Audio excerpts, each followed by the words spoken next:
Hi folks, get a footing here.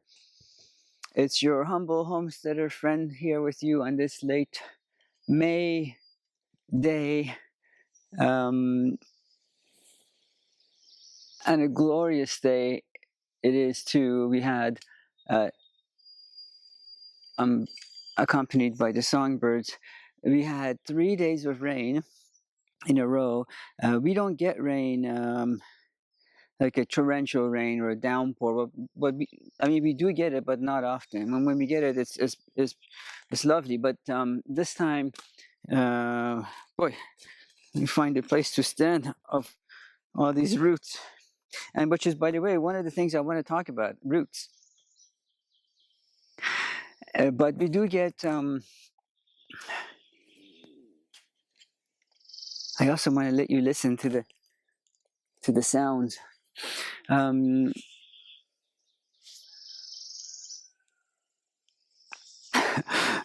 So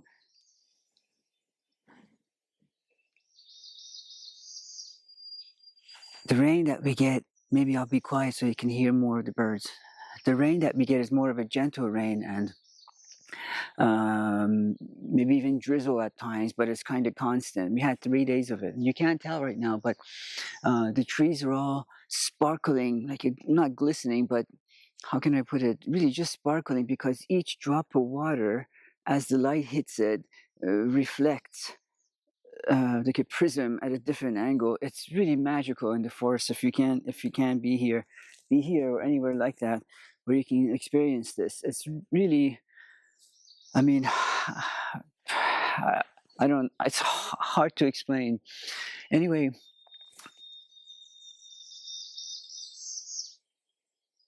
as part of my tree and plant recognition series today, I'm going to talk about golden or yellow birch, like this one. This is an older one. This is one of the biggest ones on the property that I know of. I'm looking around. That is close enough to the main building that I can drag these cameras, this camera, and in my boots and everything to show you. But I will show you younger ones. I will show you younger ones that are so much more golden and like gold, like the metal gold, like the heavy metal gold. I have a hard time talking to you when I hear this.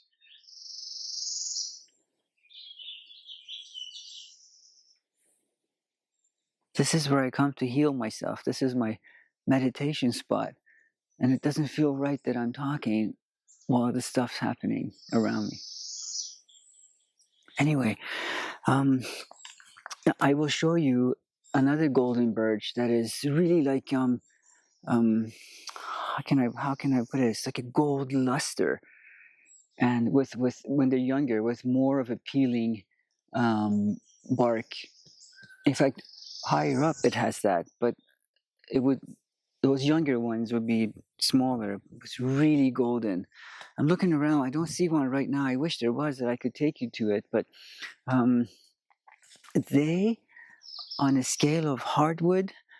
So I have a video on silver birch or paper birch, and they grow faster. And so anytime a tree grows faster or fast on the scale of the trees, quicker, the rings are more farther apart when you cross-cut them, and they also die sooner. And they grow faster, but the more harder a tree is, like oak, hickory,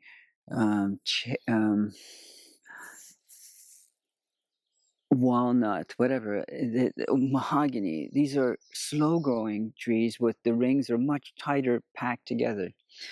And so the golden birch is a harder wood than a silver birch. The birches, there are about, if I'm not mistaken, about 60 different varieties of birches. And in fact, if you can even find birches if you go to sort of an Arctic circle, and there they're not really trees because you're kind of above tree line. So what they have, what they look like there, they're more like ground cover, like creeping. They're only maybe about an inch or so off the ground, but they don't look like a tree. They don't have like a trunk and then like a bonsai looking, like a miniature tree. It's not. It's like a creeping. Um, I don't know how to explain it. Like if you have, um, there's some evergreens that grow like that. They spread. You can call them maybe spreading, but they do have also their own properties. Golden birch. So because it's a harder wood, also it has many uses for, I mean, everything from cabinetry, flooring, hardwood flooring, handles for tools. Handles for tools. You know, their bark can be used for things, but you know, as always, I hesitate to tell you everything that I've learned in terms of the medicinal uses of something, because I know that there are people out there that are going to immediately run out and try to harvest, harvest as much as they can, because that's what cities do to us. It's all about money. Beating someone else to this supposedly pot of money, cash, resources. But I wish that all the people that do the videos on YouTube or wherever would also mention that please don't harvest as much as you can. These just may look like a tiny flake of paper on the tree, and tree's not going to miss it. But the thing is, over the thousands or millions of years, trees, everything, plants, everything's evolved to have these things, and nature is not wasteful. If they don't need it, they wouldn't have had it. So they have it here. These are here for a reason. In this case, maybe it's first line of defense. And so if we go to harvest these things for whatever, I mean, not this one here, but if I can find a young one, the bark, the paper bark is so, you can line your gift box with it. So beautiful and natural. And so people might think that, oh, I'll just harvest all that and sell it as like a lining for your gift basket. But the thing is that it's the first line of defense. Yes, it's beautiful and all that, but you don't want to harvest everything you can all the time. Just enjoy a little bit, use it for your own self. Now, the native First Nations used to also tap these in addition to white paper birch and maple, and they would mix them together to adjust the sweetness or whatever. So there's just many uses. But fascinating thing about birches is that, and I've noticed that on here where I live. First of all, First of all, I have a video on this particular tree that I love. I don't know if you can see. I think you can see. You see how it forks into three. I call this particular tree Neptune, because of the Neptune's fork. And I don't think you can see the extent of how high it goes, because I don't have a wide angle lens, and it goes up high, and it's just so whimsical. I just love it. I love this tree, how it looks and how it grew. But the fascinating thing about birches is that their seeds are small, and when they fall in this, now you can't see the ground cover, all this leaf litter, and it can't compete with, first of all, the thickness of the leaves that are on the ground, or other trees that are dropping their bigger seeds that can grow.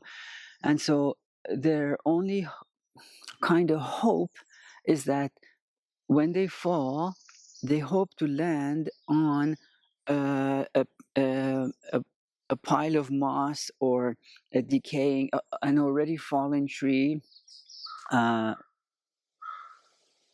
that's on its way to kind of decaying, and earlier stage of decaying. And so if it falls on top of that, so now it's about a few inches off the ground, so it's not really competing with the leaves. Whereas the leaves, as they fall, they go right down, and the wind or breeze or whatever makes a beautiful carpet, albeit a beautiful kaleidoscope of carpet. If you come here in the fall, you'll see.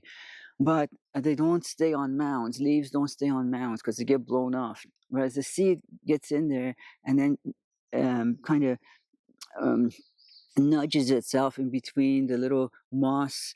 You and I may not be able to see, like little crevices or cracks, and it just wedges itself in there. And then the following year, it gets a little bit bigger. Once it takes root even a little bit, it just anchors itself somehow, and then it grows. Now it grows into something like this. Now, if you go here, they grow much better than. In fact, I think our zone is they love our zone, growing zone, because they like cooler temperatures and more wet feet. Whereas if you go to, say, like Virginia, so Appalachians, they they don't white golden birches don't grow as big because it's drier and it's warmer.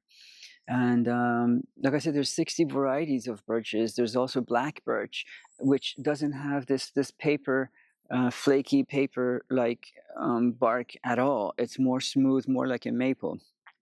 And I mean, they call it black, but it's not black. It's just darker than the rest. It's more like a gray, not even necessarily a dark gray. And it's smooth. The bark is smooth. And that also one thing about that and this, the black birch and this black birch, probably you have it where you live. It doesn't grow here.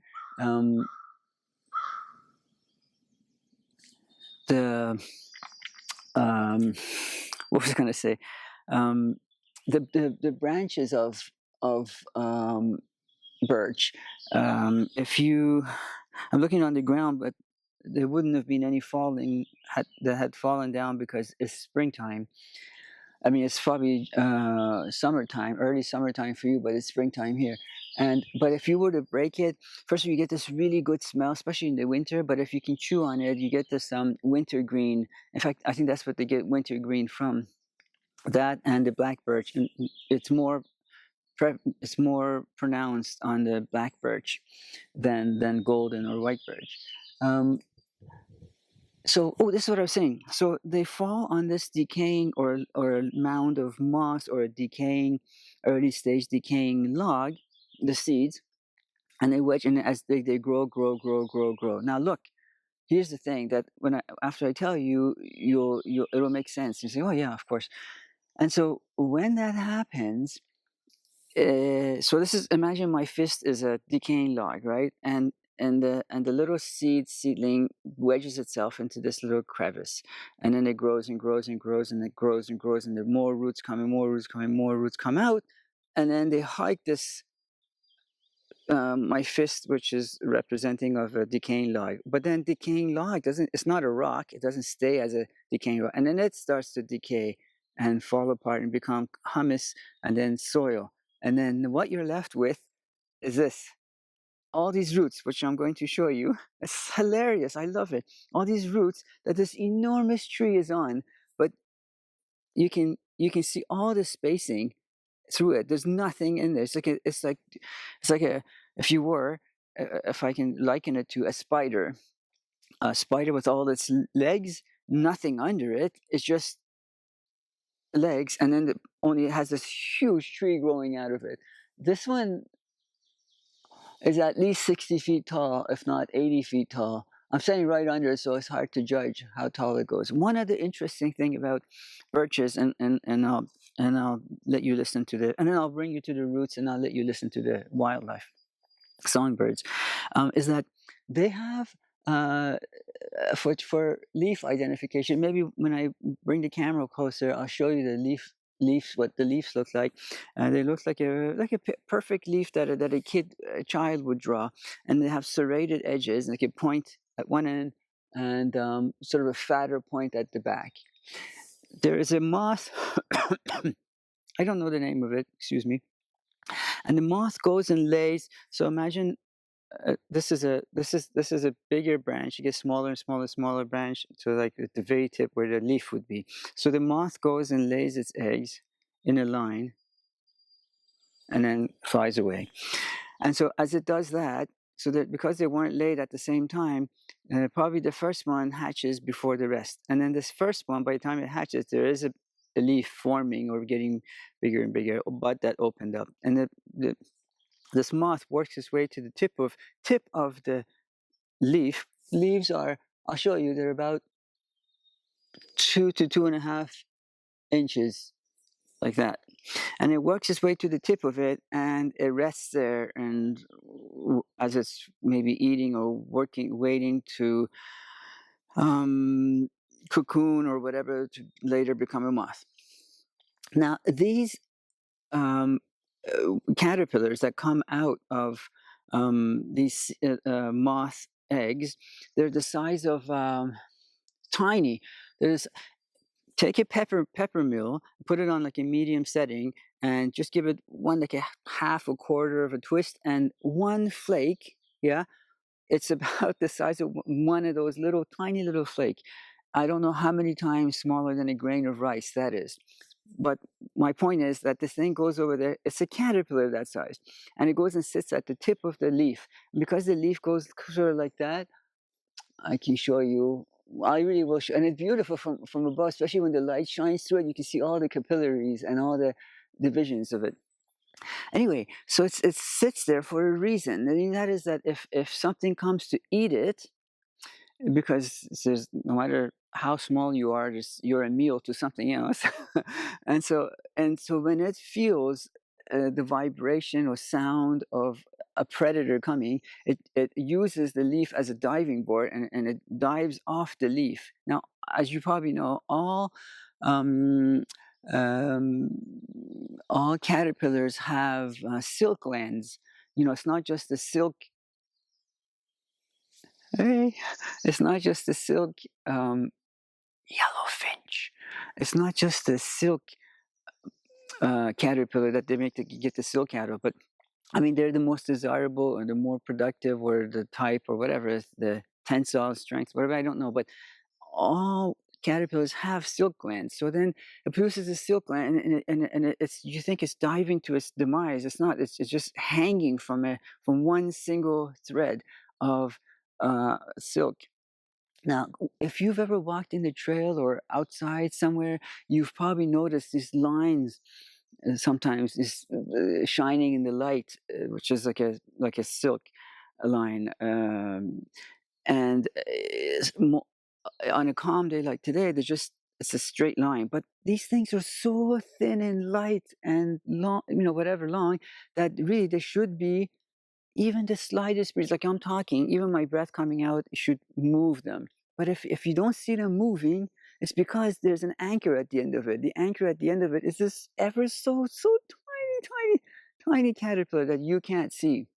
And the only reason why you even saw the line hanging from it is because the light was hitting it at the right angle, or else you've probably walked through it and not even noticed because it's so thin, because the caterpillar is so small. And when the threat is gone, and then the caterpillar eats its way up its own silk, I guess repurposing it so it gets back on the leaf. Fascinating, but it doesn't end there. So remember I said how the moth lays its eggs all along, like on a straight line. So once the firstborn caterpillar is hatched and situated on its leaf, well, all the other ones want to do the same thing on a leaf, but it starts to pound like drumsticks with his arms, and I heard even with like butt cheeks kind of thing, or something from his rear, to vibrate that leaf, telling the other siblings, her other siblings, to not go that way, as if to say, this leaf is occupied. Now, this isn't so much to say that this is my leaf, this is my territory, get out of here, to anyone, in particular siblings. But you have to remember how big I told you this thing is. For it to have to travel all that distance to get to the tip of that leaf just to find out that it's occupied, it takes a lot of resources. So what this caterpillar, tiny, like a fraction of a grain of rice, is telling the other ones is that don't waste your energy coming this way. Move along to another branch. Get yourself another leaf. And yes, it's saying it's already occupied, but it's not saying it in a way that we would as human beings would, to say this is my property line. Get out of here. And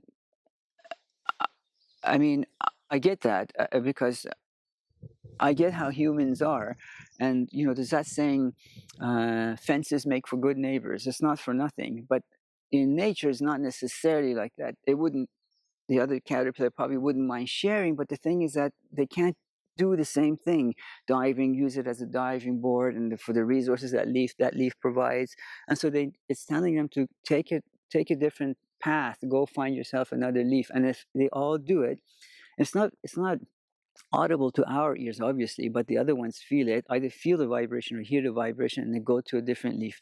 Anyway, let me come get you,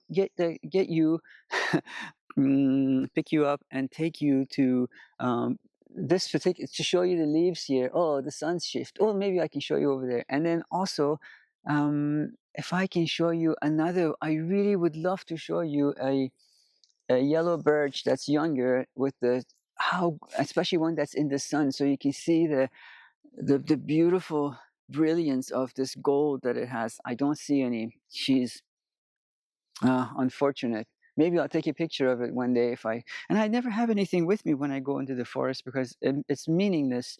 I don't live in Instagram. I'm here to enjoy the setting. Okay, I got 2 sets of glasses with me, one for each for a different purpose. Don't get old, folks. All right, let me go and show you. Come with me.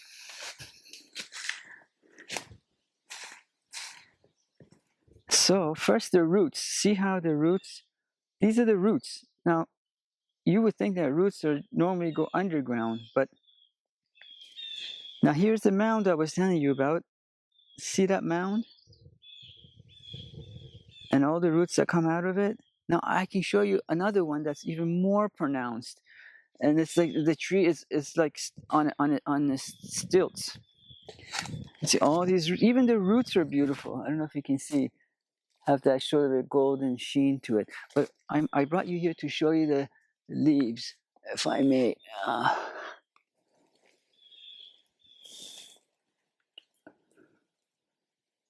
Let me see if I can zoom for you.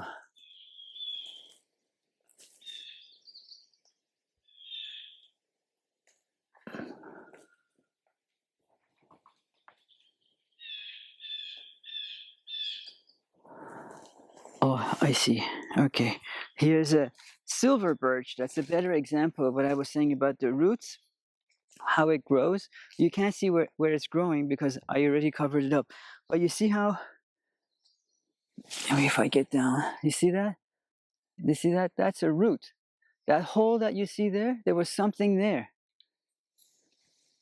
A log or something that was decaying. That log or whatever decayed completely. Now the tree has a huge root there, and that's now become like a stand also for it to hold it steady, more like. But that's a white birch. But the leaves are the same.